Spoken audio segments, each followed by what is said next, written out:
Welcome everyone, and thank you for attending our final Research Tuesdays event of the year, Youth Justice Reform. I'd like to start by acknowledging the Kaurna people, the original custodians of the Adelaide Plains, and the land on which the University of Adelaide's campuses at North Terrace, Waite and Roseworthy are built. My name is Olivia Bellis, and I'm a PhD candidate in the School of Biomedicine here at the University of Adelaide. Tonight we're here to learn about youth justice in Australia. Research shows that most justice-involved young people have experienced adversity and maltreatment. And we know destructive behaviours are only worsened by punitive responses. So we're asking the questions: is our system criminalising childhood trauma and disadvantage? And if so, what next? Associate Professor Catia Malvaso is here to shed light on these topics. She is an academic in our School of Psychology and a criminal justice research lead in the School of Public Health. She was awarded a Discovery Early Career Researcher Award from the Australian Research Council in 2019, an Early Career Research Prize from the American Society of Criminology in 2020, and in 2021, an Australian Institute of Policy and Science Tall Poppy Award for Excellence in Research Achievement and Community Engagement. Please join me in welcoming Associate Professor Malvaso to the stage.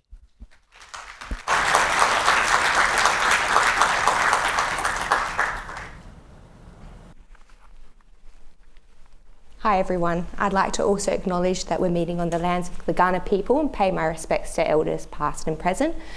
I'd like to extend those respects for any Aboriginal, Torres Strait Islander or First Nations people joining us tonight, either here in person or online. And in doing this acknowledgement, I'd like to renew my commitment to redressing the harms of colonisation and in working towards social justice and equity.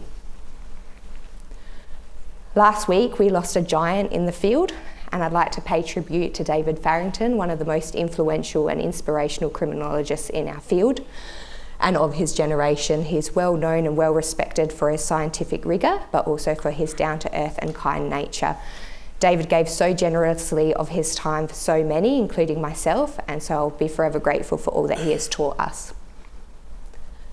I'd like to acknowledge and say up front that the data I'm going to be presenting tonight does represent the serious experiences of children, young people, families and communities that have a lifelong impact. And I want to just let you know that I will be discussing details of deceased persons, of incidents of self-harm, maltreatment and trauma. So you might find this content distressing.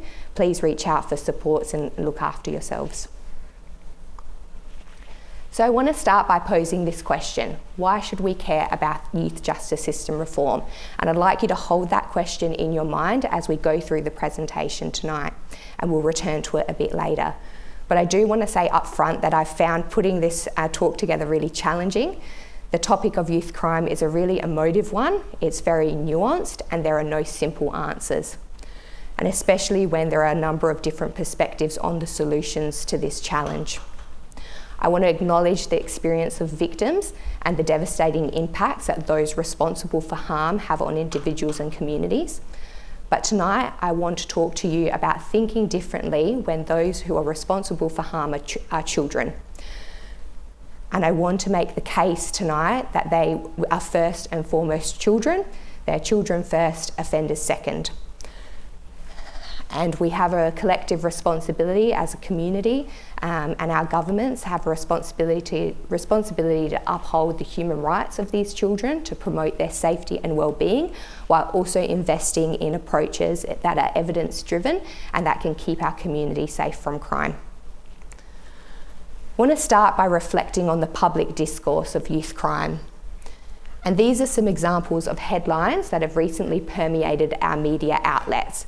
So across most Australian jurisdictions, we see similar narratives that talk about youth crime waves terrorising residents, of communities being hit by youth crime sprees, and we're being told that offender rates are going up. And often what these stories are doing is they're cherry-picking isolated incidences to fuel a fear discourse. And what fear does is it leads to the promotion of tough on-crime approaches, and here are some examples: calling for zero tolerance policies, for tougher action for youth crime crackdowns, and in one Australian jurisdiction, a promise to sentence children as adults.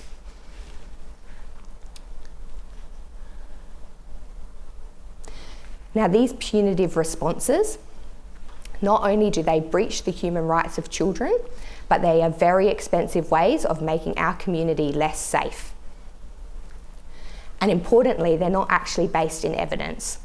So a recent ABC article has neatly summarised how politicians and the media misuse data to push a youth crime narrative that doesn't actually exist, because our official statistics tell us that youth crime has plummeted in every state and territory in Australia to near record lows. And that's what's reflected here in this graph. So this graph plots the rate of youth offences across all the Australian jurisdictions. So they're the colourful lines that you can see on the screen. And what you see is a downward trend in every state and territory. And now I want to show you what the numbers look like here in South Australia. I'm going to show you absolute numbers, so not rates, and I'm going to show you this by the year of birth that the child was born in over time. And I've chosen to look at youth justice supervision because this means that the crime or the alleged crime has been deemed by the courts as serious enough to warrant supervision by our statutory youth justice agency. Here are the numbers, and there are a couple of different key messages that I want to walk through with you. The first is that the number of non-Aboriginal children coming under youth justice supervision has halved since 2001. But that downward trend in the number of children under supervision is not the same for all children. So the number of Aboriginal and Torres Strait Islander children under supervision has remained stable at around 100 children in every birth cohort. So when we talk about this universal crime drop, what's working to keep non-Aboriginal children out of our justice system isn't working in the same way for Aboriginal and Torres Strait Islander children. But the good news is we are talking about quite small numbers. So in our most recent birth cohort, it's less than 250 children. Now, while that number is small, I do want to give you an indication of cost. So in 2015, it cost just over $1,200 to hold a child in detention for just one day. Now that cost has tripled to over $3,500 per day in 2023. It's really expensive to lock children up in prison. And so with this small number of children, it does beg the question of, can we do something differently?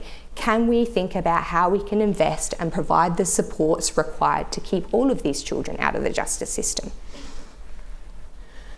And while I want to acknowledge that justice system involvement is actually a very rare event for most children in our community, it is far more common for Aboriginal and Torres Strait Islander children who are overrepresented at every stage of the criminal justice system.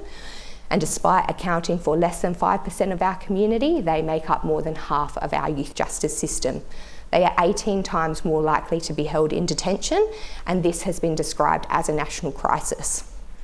And there is clearly an urgent need to address the adverse impacts of intergenerational disadvantage that are rooted in the legacies of colonisation, historical oppression and deprivation. It's all well and good for me as a white middle class academic to stand up here and talk about Aboriginal and Torres Strait Islander overrepresentation. So I want to share with you a quote from community leaders from Tirrapendi Wadley, which is South Australia's only justice reinvestment hub. They say that they are frustrated and angry about the continued overrepresentation of Aboriginal young people who are being held hostage to a justice system that isn't working to help Aboriginal young people and their families. We're angry that harsh responses to children and young people have been used as a platform to win elections. When we talk about harsh responses, sometimes we're talking about more than harsh, we're talking about irreversible. So last year, 16-year-old Cleveland Dodd lost his life in Unit 18, a youth section of a maximum security prison in Western Australia. The inquest into his death revealed the inhumane and unlawful conditions that he was exposed to before he fatally self-harmed. But importantly, the inquest told us that his death was totally preventable. And yet just a few months ago, another child has lost his life in Banksia Hill Detention Facility in Western Australia. Now, some of the degrading experiences that children are exposed to in custodial facilities across our country have been well documented. ABC's expose on the use of mechanical restraints, of spit hoods, of tear gas to control behaviour, and of solitary confinement in the Northern Territory Dondale Youth Custodial Facility sparked global outrage, and it led to a Royal Commission. And in fact, between 2016 and 2019 alone, there were 22 reviews and inquiries into youth justice systems, each with their own set of recommendations, but with a number of common themes. The first was that detention should be used as a last resort, and yet the vast majority of children in our detention facilities are unsentenced. That means innocent until proven guilty. And one jurisdiction wants to remove this from legislation and sentence children as adults. The second is that most Australian jurisdictions continue to ignore our international obligations under the United Nations Conventions of the Rights of the Child, and because we have a really low minimum age of criminal responsibility. So we lock children up as young as the age of 10 in most jurisdictions in this country. And the final key message from these reviews has been the need to invest in diversion strategies and programs that keep children out of the justice system. But we have a limited insight into what works, when and for whom. And this year, Anne Hollins, who's our National Children's Commissioner, released her report, which is shining another spotlight on how we treat vulnerable children in the youth justice system. She said her report is evidence of the most egregious breaches of human rights in our country and has made a number of recommendations for reform. And this has also instigated a federal Senate inquiry into youth justice, which is currently ongoing. Now, much of what we need to do is to address the causes of offending behaviour so that children never have contact with the justice system. But we also cannot accept that children may be mistreated and potentially die in our custodial facilities. Urgent reform is needed so that we don't cause additional harm. Now, I just want to pause for a moment so we can sit with the information that I've shared with you. I know that when I present these facts, it makes me feel really uncomfortable and a deep sense of injustice. But it also reminds me of how privileged I am to be able to work in this area and to play my part in trying to advocate for positive outcomes for these children and for our community. But I need to be clear about the devastating impacts that crime has on individuals and communities. Some of these children are indeed responsible for significant and irreparable harm, and that's what feeds into the challenges of trying to decide and our governments in trying to invest in what approaches are going to work best to solve this problem.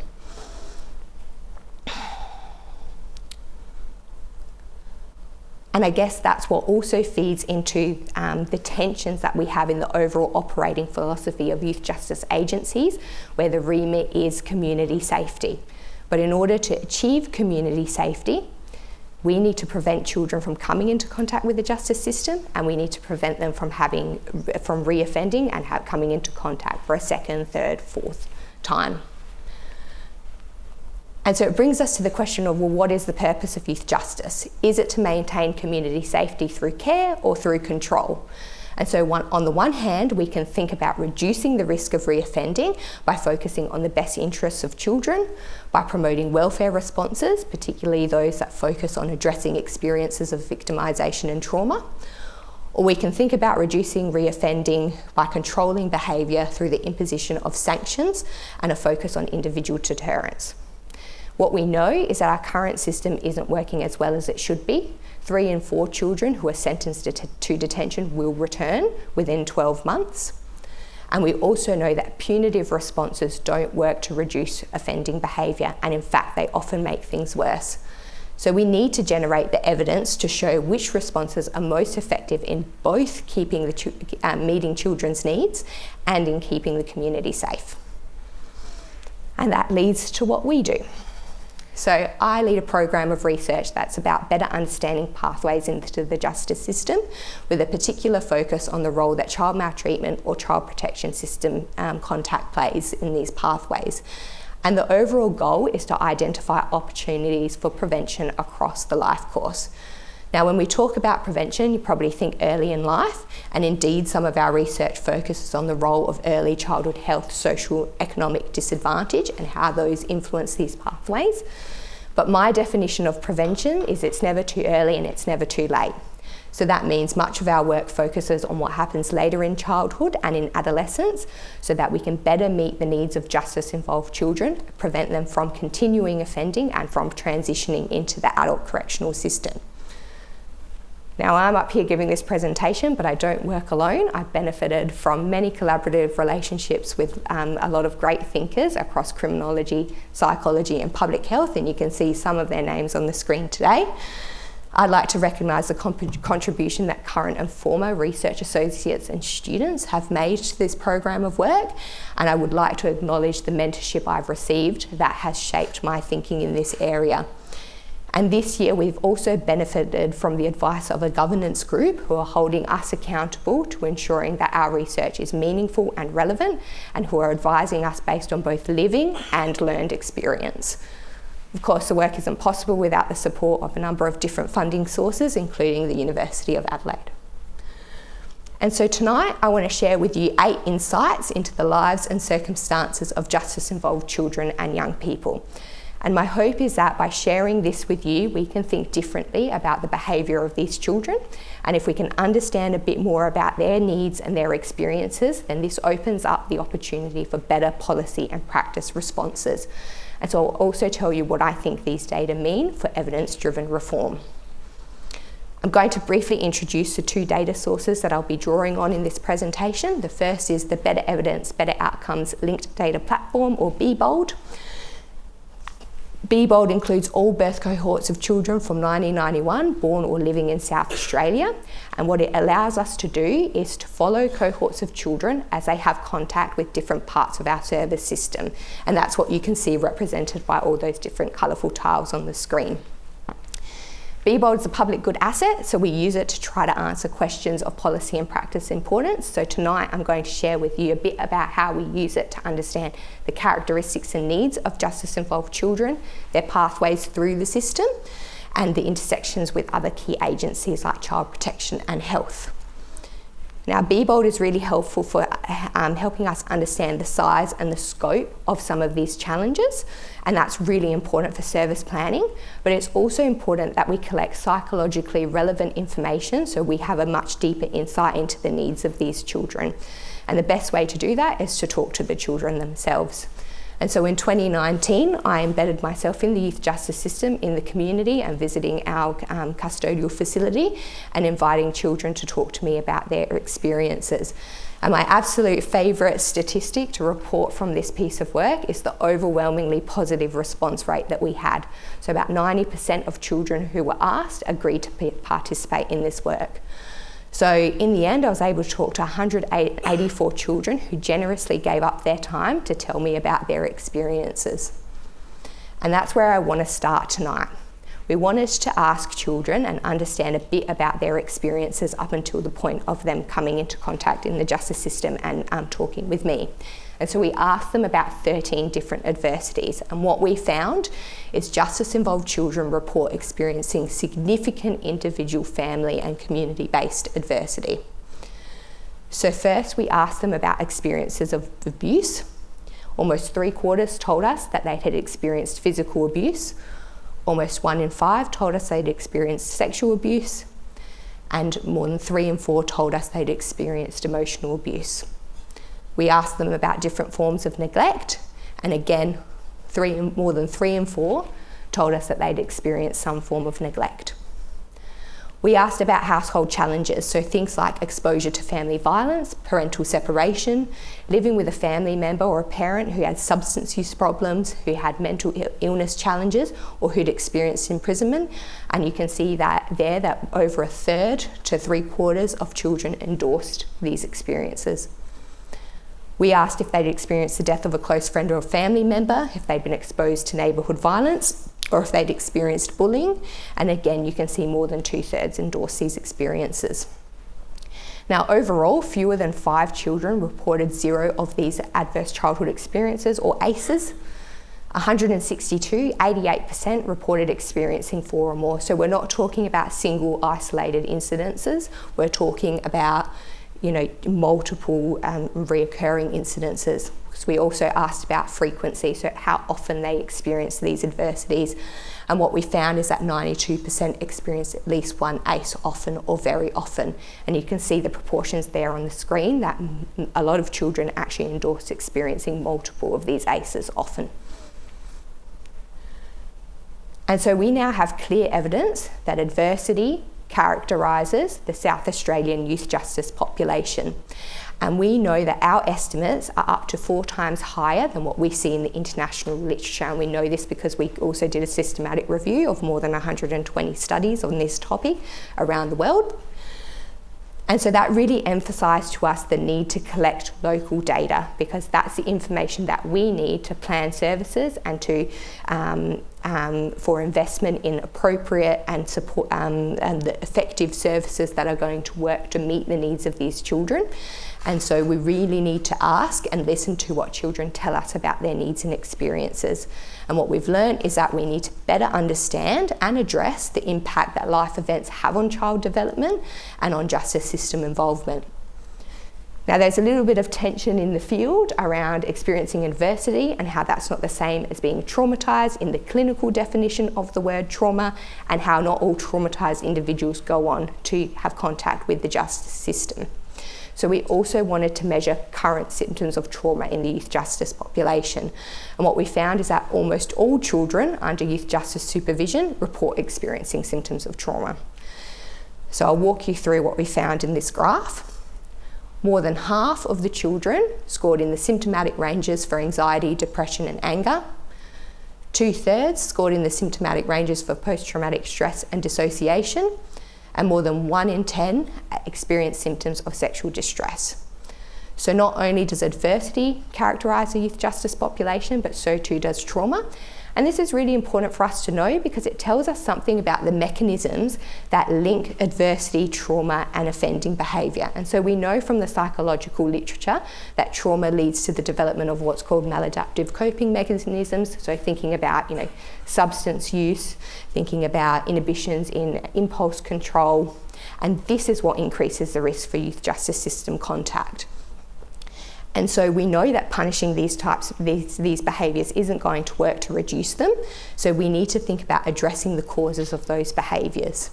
And so we need trauma-informed and trauma-informed responses. Now, I make the distinction between trauma-informed and trauma-focused because we need organisations and agencies that can recognise and respond to symptoms of trauma, but we also need those intensive clinical services that can help people work through trauma and its consequences. Now, the overlap between child protection and youth justice is something I've been studying since my PhD. And using the linked data, we're able to quantify that overlap. And what we find is that the majority of justice-involved children have experienced contact with the child protection system. It's really important for me to start out by saying that this pathway isn't deterministic. If we take the population of children known to child protection, we see that the vast majority won't ever have contact with youth justice, only 5% do.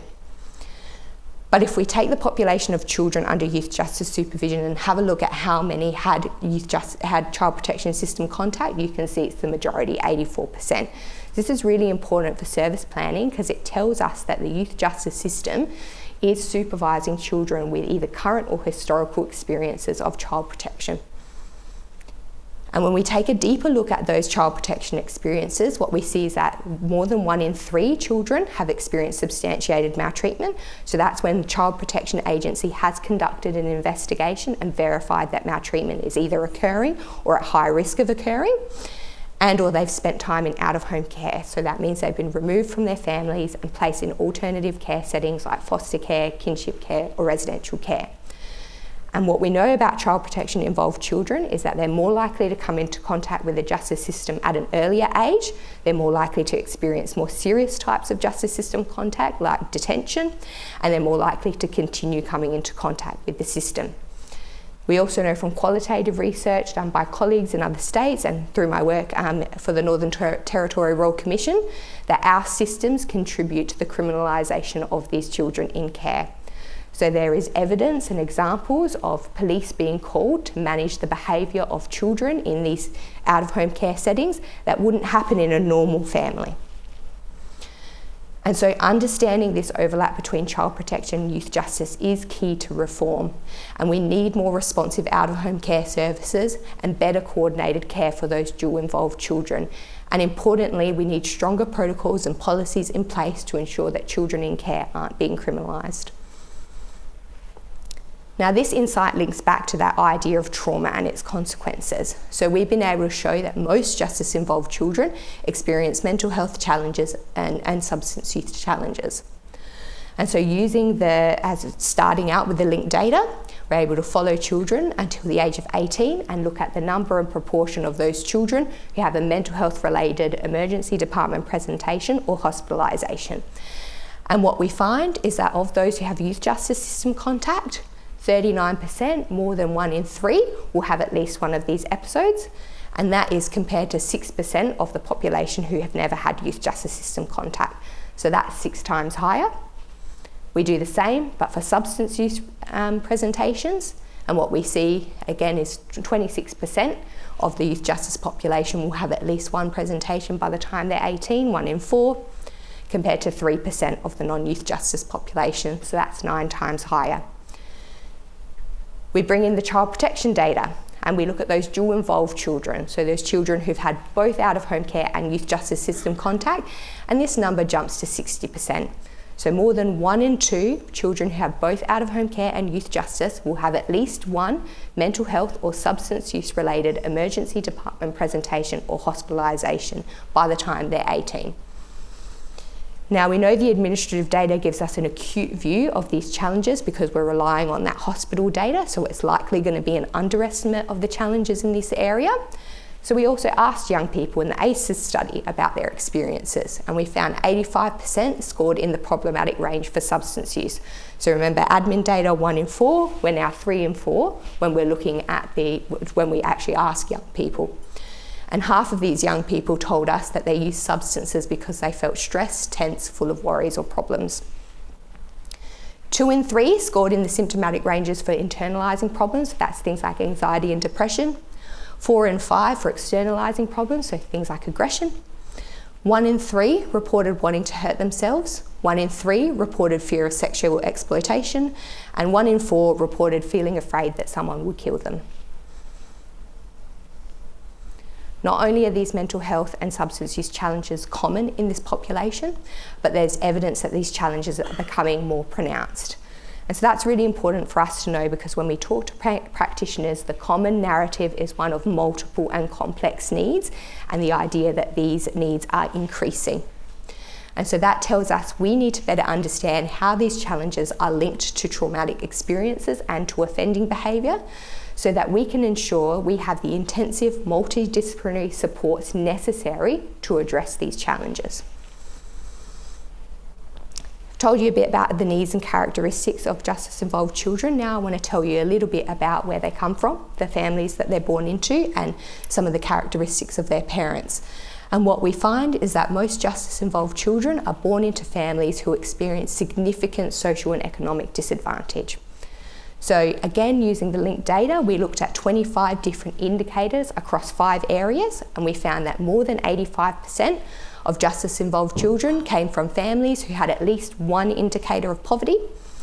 And then in the 2 years prior to youth justice supervision, we found that over 1/3 of children had a parent with at least one indicator of substance use problems, of mental health problems, of exposure to domestic and family violence, and more than 1 in 3 had a parent who had child protection contact as a child. And when we look at the overlap of these experiences, we find that 1 in 4 justice-involved children had at least one indicator in the domains of parental mental health, substance use problems, and domestic and family violence. That's compared to 1 in 50 of children who don't have youth justice system contact. And so given that these indicators of family disadvantage are really common, there's a number of different implications for reform. The first is that when we're planning supportive interventions, we need to think about assessing these family circumstances and inviting, where it's safe and appropriate to do so, family members to be in part of this planning and part of these interventions. But clearly there's a prevention angle here too. We need to address the circumstances that children are born into and that they are living in to successfully disrupt these pathways into youth justice. And that clearly requires interagency collaboration, particularly collaboration between youth and adult focused services, so we can provide those supports to children within their broader family and kinship networks. Now, this is an insight that relates to a highly politicised topic, a very policy relevant topic. Using the linked data, we've been able to look at the differences in the characteristics of children who have early contact with youth justice, so between the ages of 10 and 13, those who have later contact with youth justice, so 14 and older. And what we find is that both groups have significant experiences of maltreatment and disadvantage when compared to the population of children who've never had youth justice system contact. But what we also find is those children who have early contact with youth justice have more pronounced experiences. So specifically, those who have contact with youth justice between the ages of 10 and 13 have more serious types of youth justice supervision. 91% will spend at least one night in custody before they're 18. They experience significant patterns of social and economic disadvantage at birth. For example, 66% born into jobless families. Most have experienced child protection contact, with 1 in 4 experiencing out-of-home care. And almost 1 in 2 will experience a mental health related hospitalisation or ED presentation before they're 18, with 1 in 10 presenting for intentional self-harm. The need for investment in early support is really clear, and one way to ensure that we keep these children out of the justice system is by raising the minimum age of criminal responsibility. But that's the minimum we can do, because really what we need to do is address the circumstances of these children and ensure that we're addressing those underlying causes of offending behaviour, so we don't just see them when they turn 14. Now, in August 2022, we were told that work was underway in this state to raise the age of criminal responsibility to 14. Sadly, 2 years later, we still don't have a decision. And the Attorney General Department has actually come under a lot of criticism for their discussion paper released earlier this year, which proposes to raise the minimum age to 12 with a number of carve-outs for different offences. The United Nations recommendations are clear. It should be 14 without any exceptions. So I've told you a bit about where these children come from, their needs. Now I want to tell you a bit about where they go. And from a research perspective, this is really, I suppose, exciting, I suppose unique, because it's the first time we've been able to quantify the number of children who have contact with youth justice who go on to adult corrections. Most Australian jurisdictions can't do this, but the findings are pretty sad. So if we, using the linked data, we're able to follow children born in different years for different windows of time. And so for the cohorts we can follow to age 19, we see that 1 in 10 of those children who have youth justice system contact will have at least 1 adult imprisonment by the time they're 19. And this proportion increases the longer that we can follow these children, until we get to the 1991 cohort, who we can follow to age 28, where more than 1 in 4 of those who have youth justice supervision will have at least 1 adult imprisonment by the time they're 28. We do the same thing, but for those children who have that early contact with the justice system, so between the ages of 10 and 13. By 19, we're already at 1 in 5.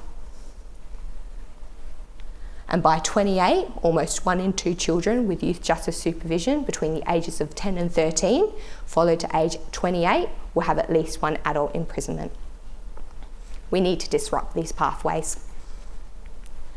Taking a different perspective, if we look at the young adult prison population, so those aged 18 to 28 who've had at least 1 imprisonment, we see 8 out of 10 have had youth justice or child protection system contact, 7 out of 10 having child protection system contact.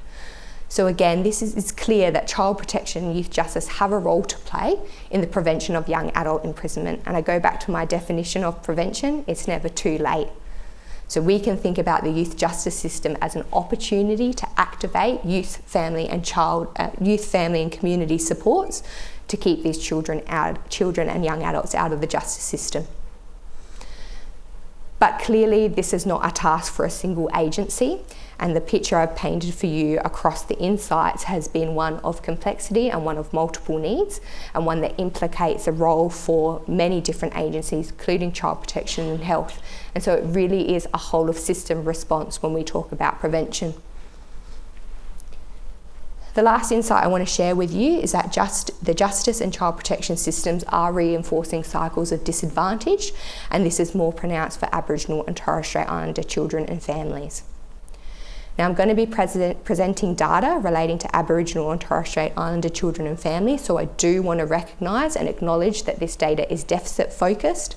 It gives us little insight into strength, resilience and success stories, and a lot needs to be done to support data collection that recognises the strength and unique cultural perspectives, knowledge and practice of Aboriginal and Torres Strait Islander people. Now, we produced this work of these statistics as part of a contracted piece of research as part of one of the Closing the Gap initiatives. And so in consultation with our partners, we've decided to share these statistics with you tonight, not to perpetuate negative stories, but to hopefully share and show how we can use the data to tell important stories. But it's only one way to tell important stories. But our hope is that if we can use this work to hope that it contributes to South Australia being able to make more informed decisions about how best to support children, young people and families. And so when we look at the Aboriginal and Torres Strait Islander population and look at how many have experienced out-of-home care by age 18, more than 1 in 10 have been removed and placed in out-of-home care. And 1 in 2 of those children in out-of-home care have had a parent who's experienced imprisonment. The cycle continues. 25% or 1 in 4 of those in out-of-home care transition to youth justice, and 1 in 3 of those in youth justice transition to adult imprisonment by age 25. And the cycle continues. 50% or half of those with out-of-home care and youth justice involvement transition to adult imprisonment, and 1 in 4 will have intergenerational justice system contact. So that's a child who's had a parent who's had justice system contact going on to have their own justice system contact. And we close the cycle with 61% of young females and 27% of young males in prison were parents, of which 3 in 5 young mothers and 1 in 4 young fathers in prison had a child removed in out-of-home care. So when we produce these statistics, this is a snapshot of a much larger 160-page report. But when we consulted with our partners about these statistics, what we concluded is that they reflect system responses that are driving entrenched intergenerational disadvantage, and we are widening that gap for each generation. It is clear that we need genuine partnerships with community so that we can design, deliver and coordinate the supports needed to disrupt these cycles. And so here are our insights brought together, and the picture it paints is one of adversity, one of trauma, one of disadvantage. But I want to be clear that these are snapshots of what happens in the lives of these children and young people. There's a lot more to it. But in reflecting on these insights and going back to the question I posed at the start, why should we care about youth justice system reform? I think there are a couple of different arguments. The first one is the human rights argument. We have international obligations to uphold the rights of children, to promote their safety and their well-being. And clearly justice involved children as some of the most vulnerable children in our community. The second is the community safety argument. We know that tough on crime responses, especially for children who've experienced adversity and trauma, won't work to reduce reoffending. So we need to invest in evidence-driven approaches that is going to keep the community safe. And can we do this by responding more appropriately to the needs of these children and young people? And of course, there's the economic argument. So I told you earlier in the presentation, it costs just under $4,000 to keep a child in detention just for a day. Can we think about reinvesting that money in prevention and early investment and support? So everything I've told you is pretty negative, and so I do want to end on a positive and talk about the opportunities for positive change. We are fortunate to live in South Australia, which does have a legacy of being a trendsetter in legal reform since the 1800s. So while Chicago will lay claim to establishing the first dedicated children's court in 1899, it was actually South Australian legislators who enshrined the need for separate hearings for children from adults 4 years earlier, and that's what's reflected here in the State Children's Act of 1895. And this Act clearly stipulates that pending his trial, a child may be detained in an institution, but not in a prison, a watchhouse or a jail. Judge Kingsley Newman talked about this in his address to the Australian Crime Prevention Council in 1983, and he said something that I think still rings true 40 years later. Our current system is not a conglomeration of recent trendy imports, but rather the continuation of a process recognised by both common sense and the law in our state for more than 100 years. But our recent analysis of youth justice legislation across the Australian jurisdictions suggests that youth justice agencies are often expected to achieve multiple and at times conflicting legislated objectives, with elements of justice, welfare, child development and human rights all evident in the guiding objects of these legislation. And this has led to a lack of coherence in policy and practice, which has led to the endorsement and the legitimisation of a wide range of approaches, from those that are considered punitive, like boot camps, to those that are considered more restorative, like mediation. But the good news is, it means that those responsible for service delivery can exercise a degree of choice and critical agency to assert local priorities when seeking to deliver effective services. And that's why I'm really proud of the partnership that we've developed with South Australian Youth Justice, who are using this research to inform their decision making, and who want to be leaders in the field in terms of innovation. And so it's an exciting time for our state, because even though there's a lot of work still to do, we have an opportunity to reinforce our legacy as trend-setting. And we can hopefully show the world that investing in children means investing in a safe community and a better future. So what does reimagining youth justice actually look like? I guess this is the sort of take-home messages or the call to action, that now's the time to invest in innovative responses that protect and promote the rights and well-being of children and young people, to ensure that our systems are not criminalising childhood trauma and disadvantage. And the key to reform is prioritising and privileging the views of children and young people, so asking them and listening to them when they tell us about their needs. And we're working to build that evidence base and to advocate for different ways of working with justice-involved children and families. What we're advocating for is trauma-informed youth justice. Now, the word trauma-informed is used a lot across a lot of different services, and it can lose its meaning when it's not well articulated. And so that's what we've spent the last 2 years trying to do, is really trying to understand and explain what a trauma-informed youth justice would look like, and essentially offers a more compassionate approach that prioritises safety, so psychological, physical and cultural safety of both children and staff working in justice system. And it prioritises the operationalisation of principles such as trustworthiness, choice, collaboration, empowerment in ways that recognise the impact of historical, cultural and gender-related factors on developmental pathways. It prioritises the 4 Rs, so having services and agencies that realise how trauma impacts behaviour, that recognises the signs and symptoms, and that responds effectively, and that means resisting re-traumatisation.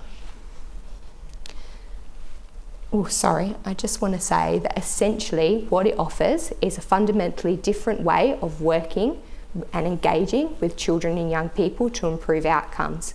And we did a series of consultations this year with youth justice staff and with justice-involved children, and they both unequivocally told us that this engagement and this relationship building is key to improving outcomes.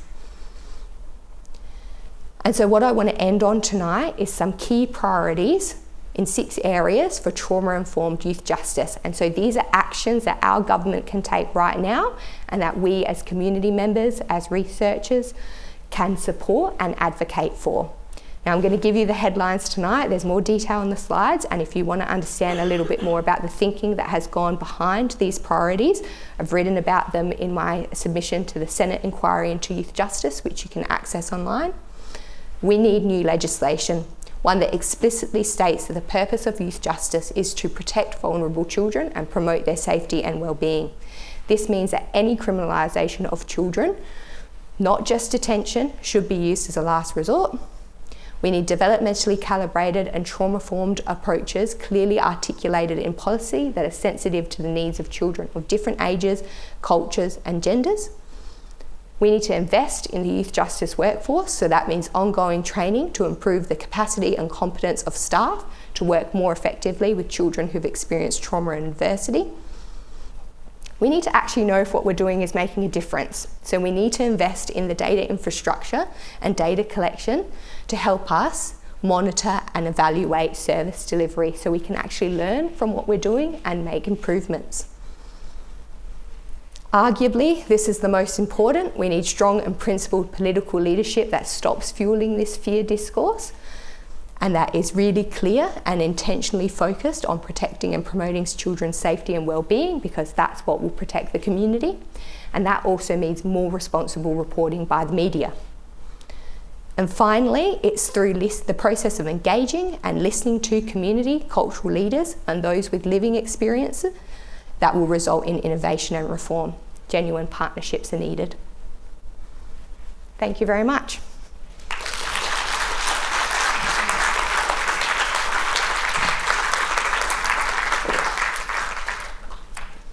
Thank you, Catia.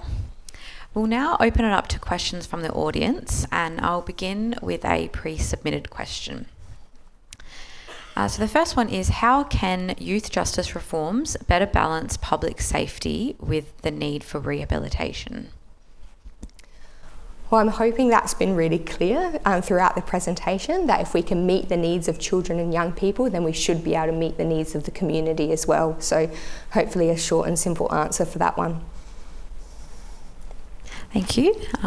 Yep, we've got one at the front here. Thank you very much for your talk. I just wanted to make a comment that the situation now is not very much different to the situation that existed in 1980.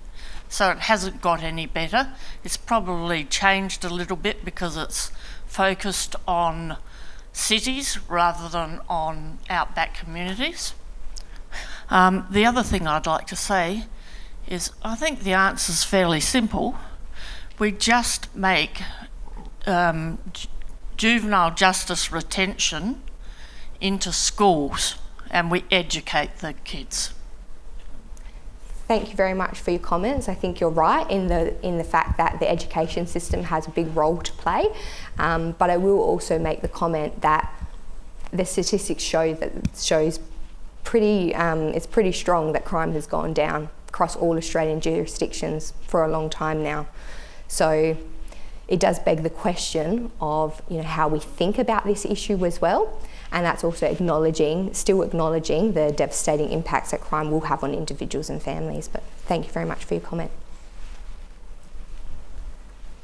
Thank you. We've got a question just at the back there. Thank you for a great deep dive into the data. It really quantifies what's going on, so that was excellent. Thank you. Looking on the positive, to make the changes that you've read in your conclusions, it's a tectonic shift that we need. Have you done studies overseas which focus on the early intervention, which will build the business case to make the changes here? It's a hard shift, but we need evidence-based, as you've said. Have you got evidence from overseas? We are currently looking at that, particularly around diversion. So we have a bit of a program of work that's looking at other jurisdictions that have a higher minimum age of criminal responsibility and what they're doing differently and seeing what we could learn. And we are looking a lot at what's happening in England and Wales and in Scotland. So that's where they have a very much a child first and child focused movement, which is about the safety and the well-being of children. And recently in Scotland, actually due to some very similar things that we've had happen here in Australia, so the unfortunate loss of life in custodial facilities, Scotland has actually recently just removed all under 18-year-olds from young offender institutions and placed them in more child-friendly settings. So I think there is a lot we can learn from other jurisdictions, but I also want to be clear about the fact that we need to prioritise collecting local data and asserting those local priorities, because we don't have the same population, and that's really important because we need to recognise and really address that overrepresentation of Aboriginal and Torres Strait Islander children in our justice and child protection systems. Hope that answers your question. Great, thank you. Have we got another question? Yep. Hello. Oh, what's up? What's the correlation between food and water security and youth incarceration rates? I'm imagining the further that you go out from urban or metropolitan areas, the youth incarceration rate would increase because grocery prices would get higher, and also there'd be less access to fresh water. And I'm just wondering, like, if that's been looked into. Thanks. I have to say that is outside of my area of expertise, and certainly not something that we've looked at with our data, but there is a need to look at different local communities and understand the priorities in those areas and how those factors influence crime rates in those different areas, so those really place-based approaches. Hi. My question is, as a student, we're all here, I think there's probably more than one student here, what can we be doing with obviously very limited accessibility to creating really big change? What can I be doing as a student to be engaging with this at the moment? Like, how can, Come do a PhD and do some research with us. No, there's obviously multiple ways, and I think the first way is just to have these conversations with friends and family and other students. You know, like I said at the start, it's a really emotive area and there aren't simple answers, but if we can use the data and we can use the knowledge that we're generating to inform our responses, then hopefully we will see some change. Sorry, is it okay if I just in terms of practical things that I can be doing as a student? Like, how can I actually be going out into the world as somebody that's studying? You know, I'm studying full time, but I've still got a lot of time. I've got a youthful brain. You know, what can I be doing with that? What sort of organisations do you work with that you think are doing really positive things for youth? Well, there's a lot of non-government organisations that work in this area, and I will have a think about some of the more influential sort of societies and groups. You might want to look up Magnolia. They're doing a lot of work in this space, really good work. So if you have aspirations in this area, that might be a good place to start. Thank you. Hi.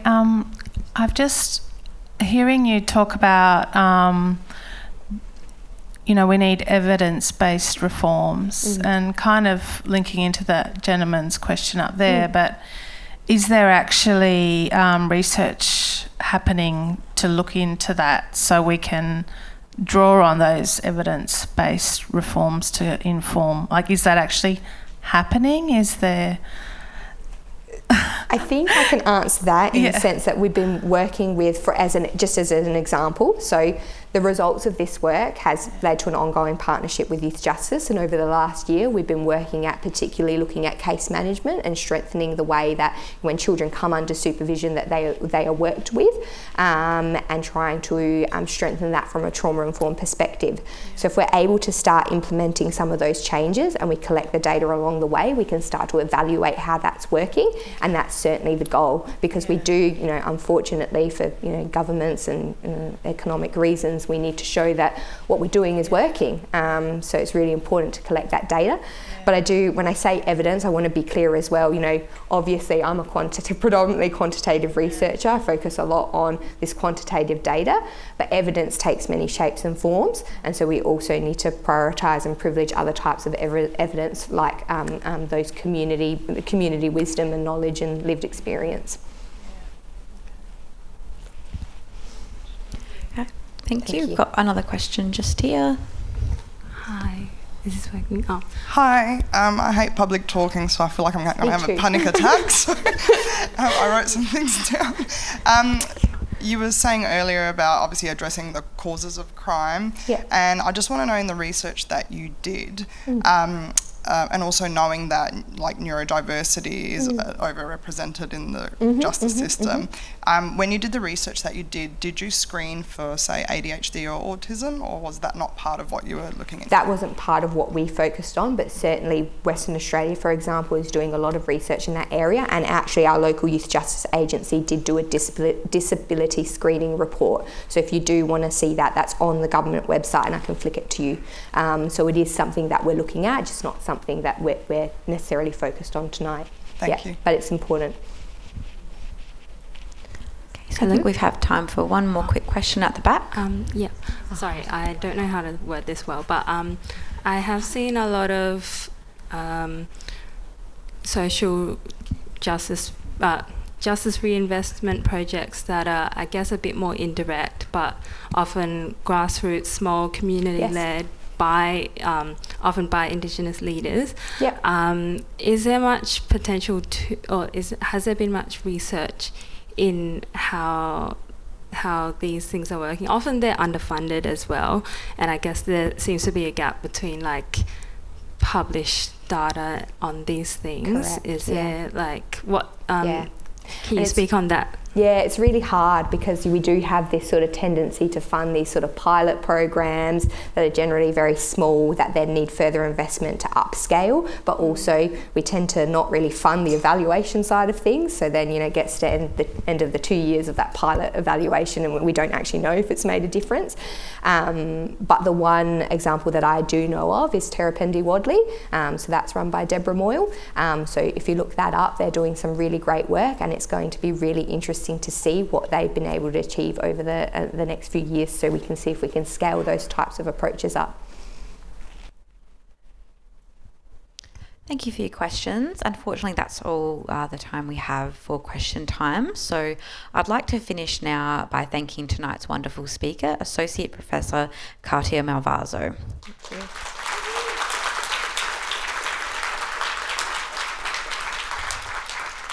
And thank you to you, our audience, for viewing and for your questions and comments. Be sure to sign up to our mailing list to receive the latest information about Research Tuesdays. And thank you for tuning in for our final Research Tuesdays event of the year. And we hope to see you in 2025. Good night.